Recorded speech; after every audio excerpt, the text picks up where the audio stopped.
Hello there and welcome along to another episode of Matchday Live as Lincoln City prepare to face Plymouth Argyle for the first time in the league for 18 years, would you believe? A win tonight as well could take Lincoln City back to the top of the League One table. As ever, I want to hear your thoughts this evening, so do comment via the usual channels on the Facebook, Twitter and YouTube pages. I want to know your score and score predictions and where you're watching Matchday Live from as well. Get your questions in for our guest as well. It's, as usual, Gary Hutchinson who joins me, but he's not in his shed tonight. Gary, is it a little bit cold for that, is it?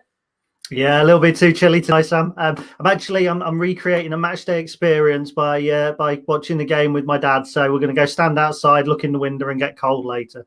Like it. Well, I'm sure the football warmers up, no doubt about it. It feels, doesn't it, like a big 7 days coming up for the Imps? Yeah, absolutely. There's two really crucial games coming up, I think, isn't there now, tonight and Ipswich as well. You would think if we were to take 4 points, fingers crossed, from those two games, then maybe people might start taking us seriously as promotion candidates. But the games come thick and fast. They don't get any easier. And so it's going to be interesting tonight how we pit ourselves against Plymouth. Yeah, comments coming in already. Kate Jackson says, evening, guys. Hope all is well. Yeah, can vouch myself. Certainly all is well, Kate. Here's hoping for a great night for the Imps. Shell says, hi, guys. Jacob Langham says, I can't wait for the Lincoln City game tonight. Yeah, can't we all, Jacob? No doubt about it. And David Kenneth Maris says 3-1 to the Imps from Lincoln. Good to have you on board, David. Gary, it's a shorter show this evening, so let's get straight into the weekend's action. What did you make of that Fleetwood draw then? Well, to be honest, I thought we were absolutely excellent throughout. And the only thing that the game lacked was a goal. That was obviously an early scare, which no doubt we'll be discussed in a moment. But I thought we truly saw Lincoln going out to win a game, not to stop an opponent winning a game. And I think we've spoke about that before. I mean, the passing was just sublime, whether it was short, one touch in triangles, whether it was 30, 40-yard balls like that. I thought it all clicked. And I think if we play like that in 90% of our games this season, there's no reason whatsoever why we can't exceed expectations. Yeah, Harry Anderson getting a shot away there. He put in some groundwork, didn't he, on Saturday? He did an awful lot of running, and he has done ever since the season kicked off. I did wonder pre-season if maybe Harry might be one that kind of faded away a little bit this season in the revolution, but he's really come to the fore. And along with George Grant, you know, they're two senior professionals who have done superbly this season for us. Yeah, it was just an excellent game of football. I know you described it as one of the best 0-0s that you'll see this season. Fleetwood had their fair share of chances as well. I think it's safe to say, isn't it, that the Imps had more of them. Was that Brennan Johnson cutting in on the inside there? He was excellent, wasn't he? Tired perhaps towards the end, but quite the performance. Yeah, absolutely. We know what we're going to get from Brennan Johnson. He's direct, he's quick, he's very, very skillful. Michael's philosophy involves players like that getting down the wings and troubling fullbacks, and that was absolutely what Brennan Johnson did. And going back to your point about it being an excellent game of football, I think the truly great 0-0 draws are the ones that are actually 50-50 or 60-40 rather than being one-sided. I mean, as we said before the show last week, this was a good Fleetwood side, and you look at the changes that they made. They were able to bring on Barry Mackay and Josh Morris, quality players at this level, and that just shows you how well our young players did, because these are senior pros, they're experienced pros. Mackay's played in the Scottish Premiership. Josh Morris was superb for Scunthorpe. So it shows the depth of the squad that we were facing, but also how well we did to keep the score at 0-0, and we should have probably pipped it as well. Yeah, it should have probably pipped it, but that was some save by Alex Palmer at the end there, and that's where goalkeepers earn their coin, isn't it? Yeah, I keep hearing Schmeichel-esque, and I don't think that's inaccurate, because he comes out, he makes himself big. A lot of his saves or a lot of his stops he's actually making with his feet as much as his hands when he's blocking the ball. But he shows that he's quick to react, he's quick to come off his line. It was a rare lapse in concentration, perhaps, that ended up with saw the ball end up at the striker's feet. So when the defence do occasionally get breached, you need a goalkeeper you can rely on. I think we've got that in Alex Palmer. Nigel Biggs says, evening, guys. Yeah, evening, Nigel. Whatever happens tonight, I'm just enjoying watching the best technical football in 50 years of watching the Imps. Gary, I know you haven't been watching the Imps for quite that long, but technical football is now a reoccurring theme, isn't it? And certainly in my lifetime, this is the best technical team I think I've seen. Yeah, the only one I think I could put even slightly comparable to it would be the early stages of the 2006-07 season with Stallard and Forrester and Lee Frecklington. But I think that was a football built on foundations of sand. And by that, I mean that we got found out there wasn't particularly a plan B. And in the latter part of the season, we faded. I think with this team, we've got the stronger foundations. We've already shown what we can do without the ball. We've already shown what we can do against more experienced teams, against more fancied teams. And then when we can also deliver the football that we played on Saturday as well, we're kind of a double threat. So it does make us incredibly hard to play against. We haven't mentioned Joe Walsh, who made his debut. Quite the performance from him as well, stepping into Adam Jackson's shoes. How good is it to know that we've got someone like Joe that can come in and put in a performance the way that he did? Yeah, dare I say, probably ahead of the game. He was a little bit of a forgotten man with his injury issues. Obviously, he hadn't been around the side very often. And I think when we were talking about central defence cover, people were talking about Ioma and Melbourne and Rowan all kind of dropping in there. I think Joe Walsh came in and gave a really assured performance. He was really good on the ball. He carried the ball forward nicely. He has that positional awareness and experience that I think is vital alongside Lewis Monsma at the moment. But to have so many players that are interchangeable and that look first team quality when they come in, that's special. And that's something I haven't seen in my 32 years odd of supporting the Imps. That there's just so many players can come in and do a job in so many positions. Talk about Walsh in the middle. You talk about George Grant playing in the central midfield. Somebody else going out, Brennan Johnson on the left. I mean, it's almost like a fluid team selection. And even when you see the 11, you don't know how we're going to line up. And that again, that kind of makes us a little bit of a hidden threat at times. Yeah, absolutely. Excellent 0-0. One of the best of the season that you'll probably see in the AFL, as Gary alluded to there as well. These are Michael Appleton's post-match thoughts. Here is what he had to say speaking at Highbury after the game. Yeah, definitely. I think performance point of view, yeah, you're spot on. I thought we were good. I thought the big chances in the game, 4 or 5 of them, were for us. Apart from that last one right at the end where it got a little bit sloppy. But no, I thought, yeah, we were controlled. We knew what we'd expect. A lot of big, long, straight passes into Ched Evans and then looking to play off him. Thought the 2 centre-halves handled him really well, and there was a good concentration throughout the group. What I enjoyed was your midfield areas, your rotation was fantastic, and you must be pleased with how the midfield, I thought, dominated the game. Yeah, I mean, and not only that as well, like the wide players as well, they join in and they sort of balance off each other. We're still work in progress. Don't get me wrong, and I've said that, you know, even after the first few results where we were fortunate enough to win the games. There's still loads to come from the group. They're honest as the day's long, and they want to work every day on the training field, which is enjoyable. Yeah, he never seems quite fully satisfied, does he? And judging by the performance that his players are putting in, Gary, that bodes pretty well for us as Lincoln fans, doesn't it?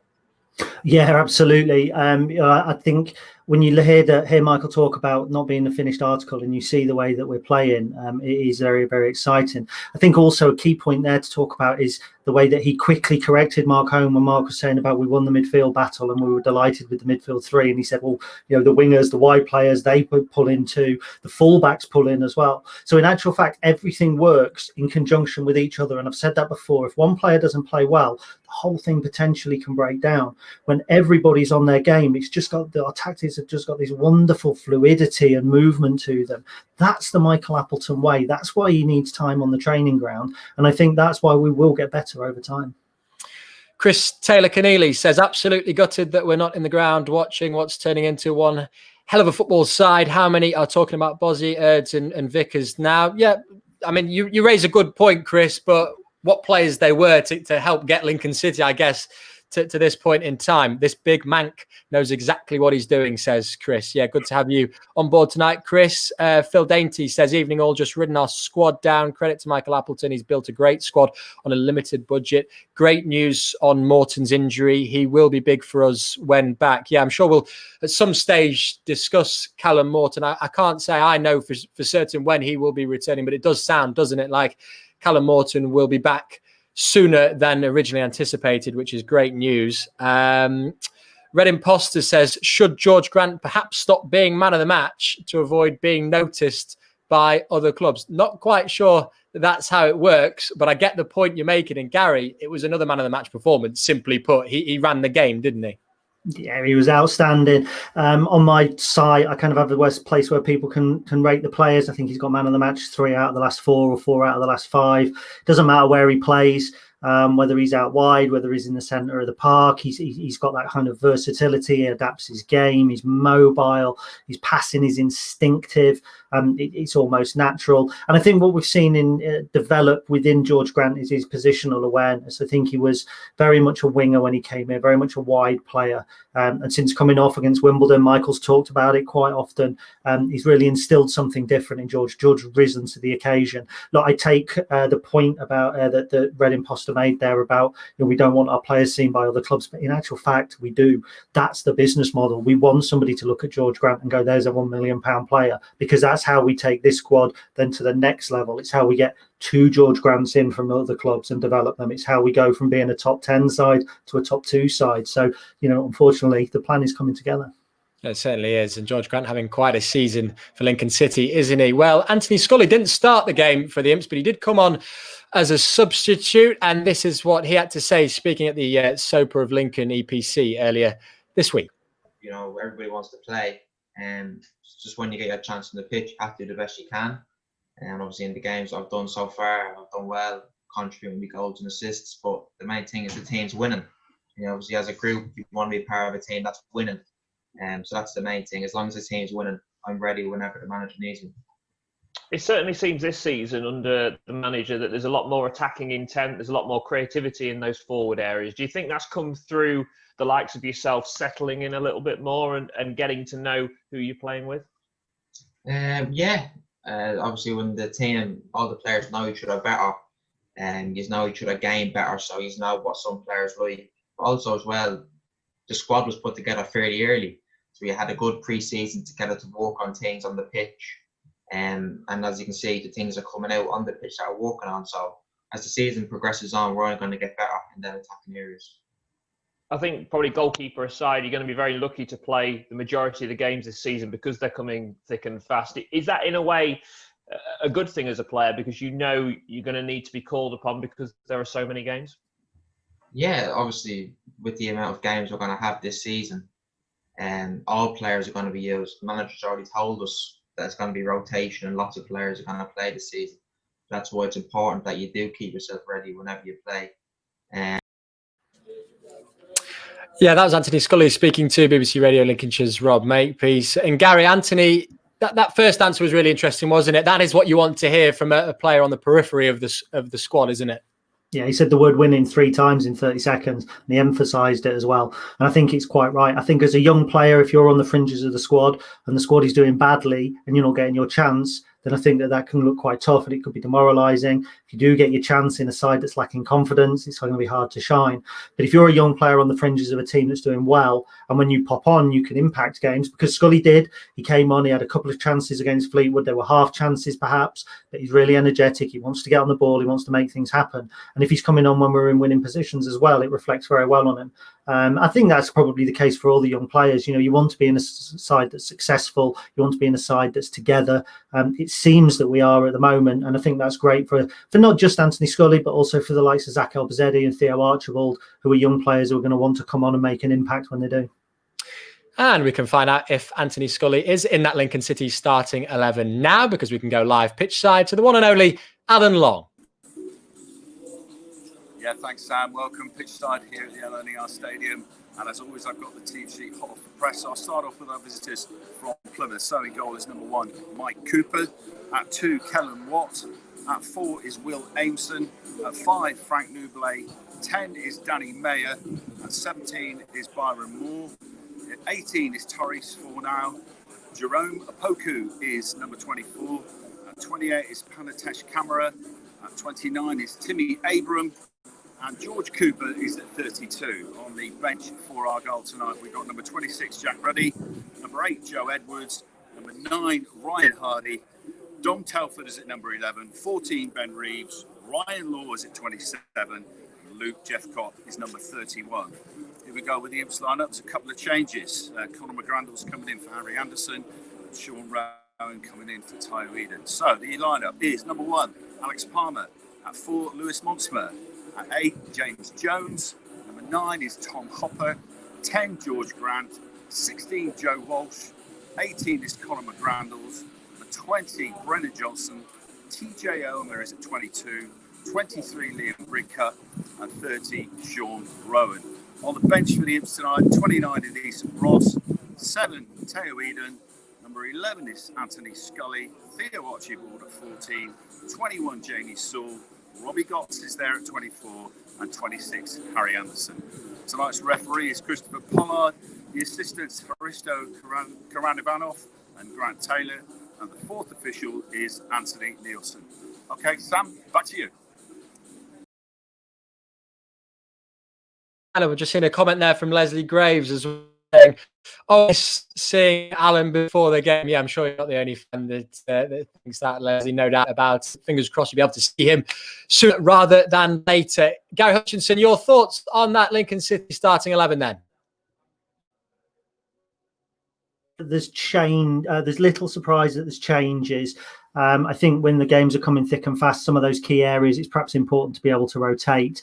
Conor McGrandles is really busy. I believe that Plymouth plays something like a 3-5-2, so the midfield battle is going to be quite packed, and I imagine his tracking is going to be very important.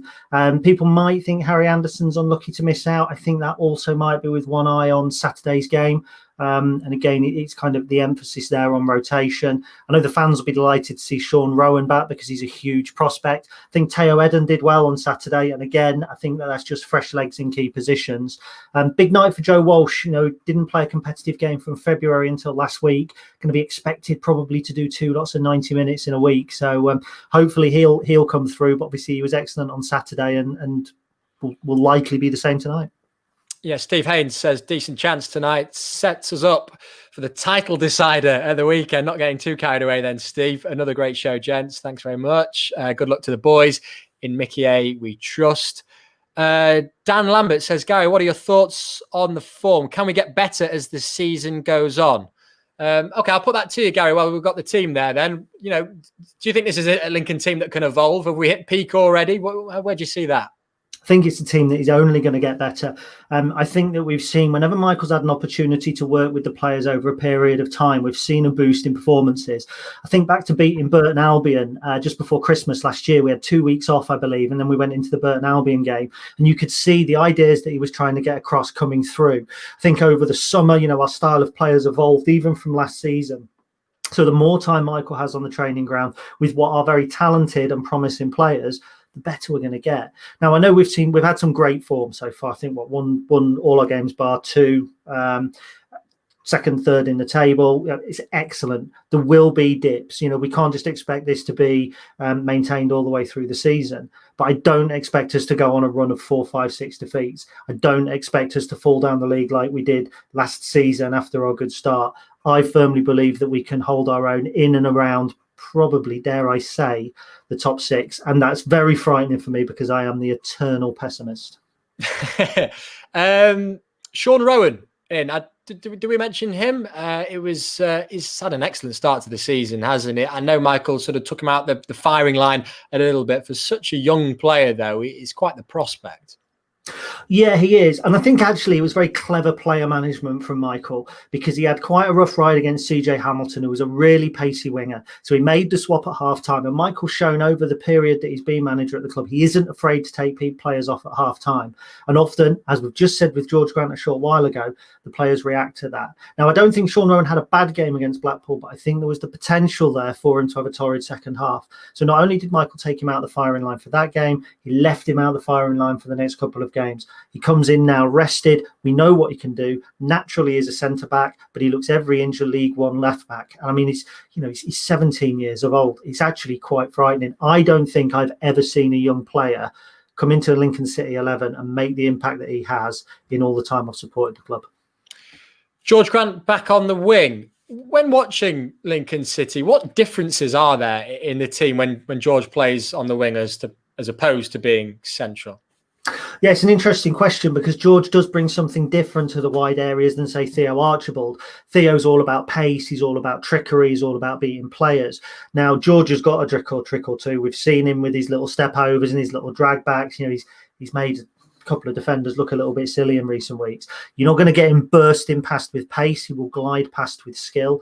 Obviously, when he plays deeper, he can affect the game more. When the game's in front of him, he's pinging 60, 70-yard balls, 30, 40-yard balls. He's able to kind of direct play like a puppet master. When he's out wide on the left, he is relying perhaps on the other players in the centre of the park to do that for him. And what you tend to find with Grant, he's very good when he's out on the left at switching to the right-hand side.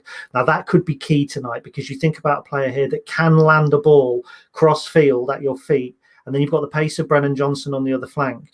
Now, if Plymouth do go with 3 at the back, that could leave them really, really stretched, because they're going to have to think about what's behind them as well as what's coming on the other side. So that's kind of what Grant offers you. I mean, he's a double threat. And bear in mind, as we get through the game, if we think that we need a little bit more creativity in the middle of the park, he could drop in, Theo Archibald come in on the left, and then we've got the pace. So again, it's those kind of multiple options.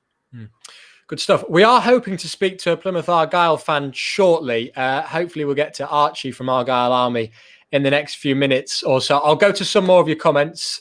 Do keep them coming in. Stuart Wells says, scary front three, that with a love heart emoji. Good to hear from you, Stu. Mick Bell says, Anderson needs the rest, but we only ever look threatening going forward with him down the right flank. Okay. Getting your comment in there, Mick. That's a fair opinion. Certainly, we're all allowed them, no doubt about it. Jake Tong says, looking forward to seeing Robbie Gotts get into this team. Think he's a really exciting addition. Jamie Sewell, another one too. Good to have a strong bench. And it's a really good point. Jamie Sewell, Gary, is a player that we've barely mentioned, but of course played and scored against Mansfield as well. And it almost reminds me of this squad at the moment of the one under Danny a few years ago, when there were players that were happy to be here but were on the periphery. But when they were being brought on or brought into the side, they were scoring and playing well immediately. And I guess that shows the hunger of the team. Yeah, it does. I think Jamie Sewell's actually a slightly different situation to the rest of the squad, because had Callum Morton not picked up his injury, Jamie, I don't think, would be here. And he's also quite a different prospect to Tom as well. So Tom acts as kind of the pivot up front. I mean, I've heard some criticism of his lack of goals, but I think there's more to his game. He's quite robust. He can hold defenders up. He brings those wide players into play. I think Jamie Sewell's a little bit different. He looks like a younger, perhaps less experienced striker looking to kind of get in behind. So I think if we see him, it'll be in the dying stages of games. Whereas Callum Morton, when he is fit, which could be 2 or 3, 4 weeks' time, I think he would be more interchangeable with Hopper from the start. So it doesn't surprise me that Sewell's regularly on the bench. Going back to Jake's comment there, though, about Robbie Gotts, again, we haven't spoken about him thus far. We're talking about depth. We're talking about versatility. We're talking about fluidity. And we've got a player here who's highly rated by a Premier League side who hasn't yet had a kick. I was surprised he didn't get on Saturday. I fully expect him to get some minutes later on tonight. Good stuff. Well, we've spent 25, 30 minutes or so talking about the Imps. I did promise an opposition view, and I can pleased to be said that we can bring in Archie from Argyle Army. Archie, first of all, how are you? Good to see you. Good to see you. Good. How are you doing? You all right? Yeah, we're all good, thank you. Looking forward to hopefully a decent night of football here at the LNER Stadium. But in terms of your side, what have you made of them so far this season? We've shocked a few people, it's fair to say. We didn't really expect any higher than the table, in all honesty. With the team we had, the players, the signings we made, it was really looking like we were going to finish, or start off the season at least, mid-table sort of, or even less than that. But obviously to come off where we are at 6th at the moment is really, really good for a team like us, because we're a young team, as we said. We've got young players in the squad. We've got, I think, only 1 or 2 experienced players like Byron Moore and Frank Noble. But apart from that, as I said, 2021 is probably the age that we're at. So I'm pretty happy at the start of the season. I think we've done quite well. Yeah, it feels from an outsider that Plymouth Argyle are one of those clubs at the moment that are rejuvenated almost under Ryan Lowe. Is that the sort of sense that the fans have there? Yeah, bang on. Yeah, Ryan's come in and done absolute wonders. Obviously, saved us from the season before where we got relegated down to League 2 under Adam's reign. And then League 2, we had a blinder of the season. I think if the season carried on, we could have even looked at winning the league. I don't want to sound delusional here, but we could have even looked at finishing that top spot. Because the form we were going into, I think we've won the past 3 games. And obviously, when COVID hit, it sent us a little bit downhill. But happy where we finished. Obviously, finished above extra as well, so that's always a bonus. But yeah, happy with the season. Happy how Ryan and the staff have come in and done. Yeah, and I'm just interested. Obviously, Alex Palmer started the season really well for us. Was a key part, I think, for you last season. Most clean sheets in the league. What do you make of him? Were you surprised to see him appear in League One? Oh, he's superb. To be honest with you, I think Alex Palmer's championship quality. It's a bold statement, but I do think he's got capability to be a championship goalkeeper. He was our player of the season last year. Obviously, made it in the EFL team of the season for League Two. I can't remember. I think he was up there with the EFL whole team of the. You know what I mean? The old league, so League One, League Two, Championship, etc. And I do think, Alex Palmer's definitely got some potential. And I wouldn't be surprised if West Brom actually do end up calling him back in to possibly be as a sub keeper, or even end up being the first team keeper. Don't say that. Don't jinx it after the start he's had for us. And he was a player that the fans loved as well. You said player of the year before there, fans player of the year, I think, as well. Oh, he's a player that got involved with the community aspect of it and sort of bought into that side of it. Yeah, bang on. Like he was all, you always see on Twitter all the fans saying thanks for his shirt and all he's handing out his boots and all that. So he's definitely a fans player, and he's a really likable character as well. Personally, I've met him a few times at the ground, and I can say he's someone that you can easily get on with and relate with. He's not one of those footballers who've got the one-track mind of I'm famous this and that, but he's got the mind for the fans, and he puts fans above anything else, which is definitely well reciprocated and well respected by all of us at Argyle, and we still do respect him now and wish him all the best, but obviously not too much luck for tonight. Yeah. What about tonight then? 3-5-2 seems to be your fairly regular formation. Would that be fair to say? And you're a team that almost likes to play a bit like Lincoln in the sense that likes to play it out from the back. Yeah, that's definitely right. Yeah, so we've stuck for the 3-5-2 ever since loads come in, and it has done quite well for us, to be honest. We've got quite a few centre backs now as well stocked up, so I think that's what we're still aiming for this season. Try and get as many centre backs in as possible in the transfer window, and obviously have the backups or whatever. But yeah, 3-5-2 is working with the left wing back, Cooper on the left wing. Cooper's done a great job down there. I think the addition of the right wing back and left wing back, it's definitely helped us the width wise and obviously get the ball into the box, and that's definitely been a big bonus for our playing style this season. I'm going to ask you about key players to keep an eye out for from Plymouth on iFollow this evening. Then I get the impression that Danny Mayer is one that you're going to say. Give us an idea of just how good he is. Danny Mayer, he's a talent. He's superb. His dribbling almost reminds me of a B-Tech Messi, almost. Wow. I don't want to say that. I'm making loads of bold statements tonight, but at times the way he carries the ball, it's almost like he's stuck to his feet. He won't let go of it. And yeah, he has some pop shots. I don't think he scored. He may have scored one for us this season. I can't remember exactly, but I know he's definitely. If he plays well tonight, then I can see him being a real threat against you guys. Any other players that we should keep an eye out for then? I'll say our defence as a whole. We've been a little bit shaky on and off, but I think the defence has been pretty good. Our midfield's been superb. For example, Connor Grant's been pretty decent, and he's been quite solid for us, scoring. I don't know if you've seen some absolute wonders of goal against Wimbledon, and I think it was against, I can't remember, one at our ground. I can't remember who it was, but I know he scored two absolute screamers, and yeah, he's definitely one to watch out for as well. Yeah. You mentioned your side start to the season there. What's a realistic aim for Plymouth this year? Because we see so often, don't we, that teams that get promoted from League Two, they go and do it again. So you have that momentum. If anyone has that right now, it is Plymouth Argyle.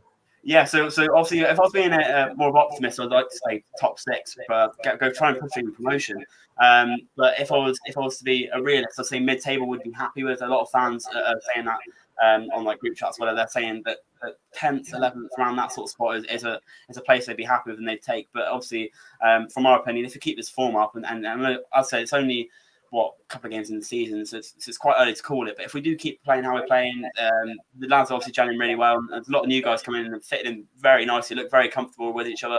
So I think if we do keep playing like that, then I don't really see any issues with us not finishing above 10th. So hopefully, yeah, mid-table / playoffs. That's where I'm hoping for. Well, Archie, you certainly seem like a very optimistic fan. That's what we like. But I will ask you for your score prediction and scorer prediction to finish off then.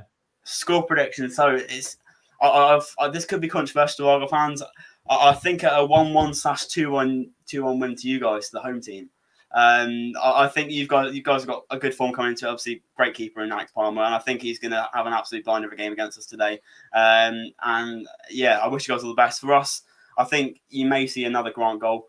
I hope another screamer, but yeah, it's all down to what happens. And I do wish you guys all the best for today's game, but obviously not too much luck. You're a realist, Archie. We like it. Thank you very much for your time. We'll let you get off and enjoy the game. Perfect. Thank you very much.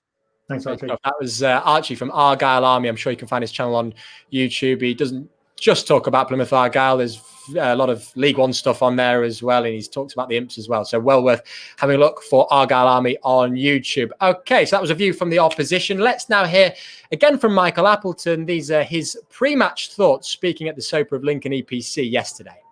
After the good side, and obviously they've got a good manager who's well respected. Certainly had a lot of success in League One and League Two. So yeah, they play away. They've got a good brand of football. Predominantly go with the three at the back, but it's expansive, and yeah, they're a good side, and it's going to be a tough game. Hopefully, it'll be an open game. I'm sure it will be. And yeah, let's hope these some goals in the game are a little bit different to Saturday.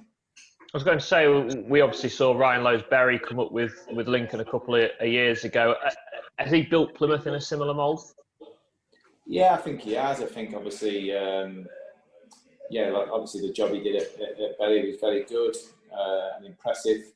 And he's gone to Plymouth, and I think Plymouth were well fancied last year in League Two, and a lot of people thought that they'd do well, and Ryan's been able to do that. And this year's going to be a big test. We're still early doors. That's why, similar to ourselves, he won't be getting carried away. I'm not getting carried away.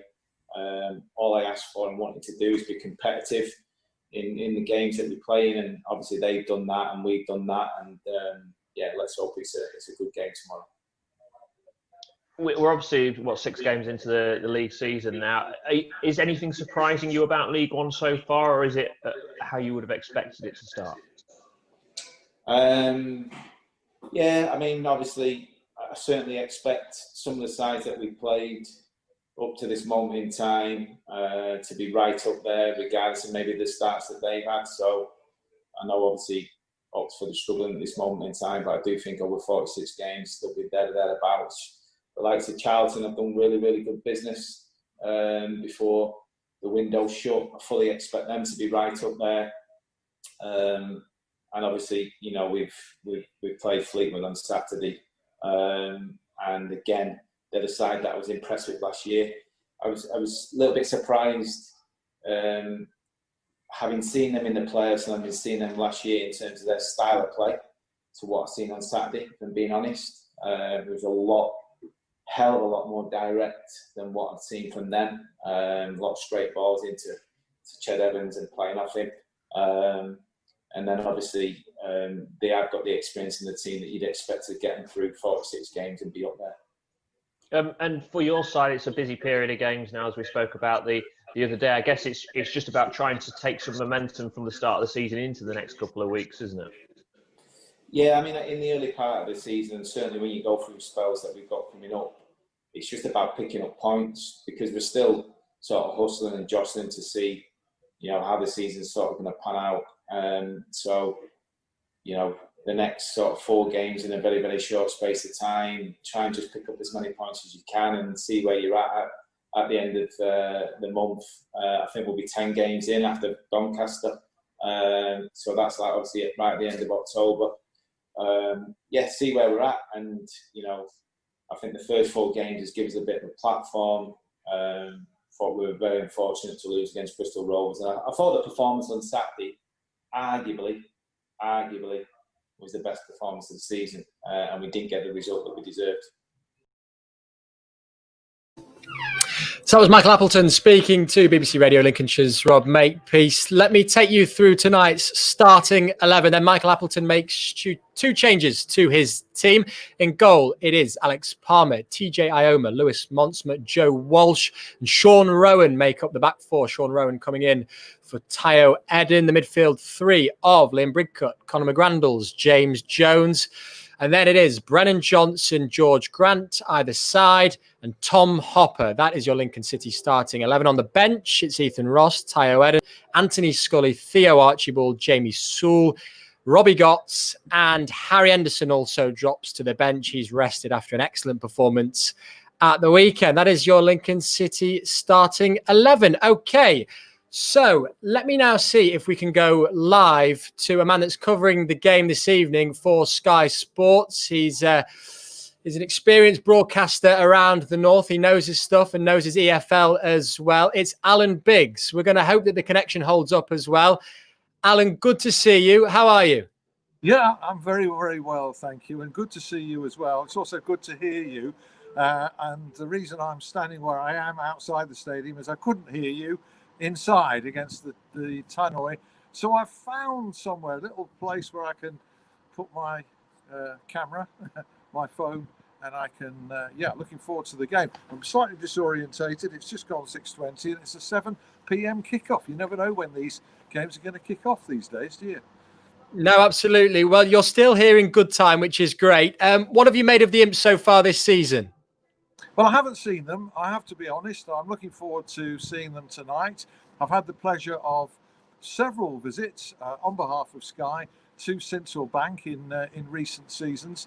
And obviously, I'm looking to see how things have changed under Michael Appleton from what was a really successful regime previously. And I think he had a hard act to follow, and it looks like he's following it very well indeed. Looking at their results this season, and it's a really challenging game tonight. I noticed he was talking about it being an open game. He talked about the style of Ryan Lowe, the Plymouth manager, being expansive. So I'm really hoping that we see a good football contest here this evening. Yeah, it's interesting. We just spoke to Archie there, a Plymouth fan, and he mentioned that his side like to play it out from the back. Ryan Lowe, we know, likes to play good football. So I'm not surprised really to hear you say that you're expecting to see an open, expansive game from both sides.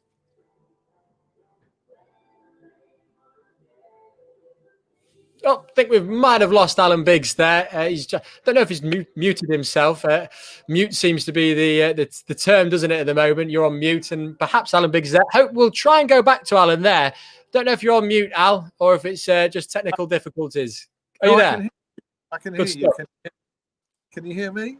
Just about, yeah. So we're talking open, expansive game, we hope, this evening. Yes. I'm just disappointed not to see Harry Anderson, because on my recent visits, he's always been the player that's stood out for me. Bit of pace, a lot of strength, very direct. I've seen him play as a winger, also offer a goal threat. And I notice he's on the bench tonight.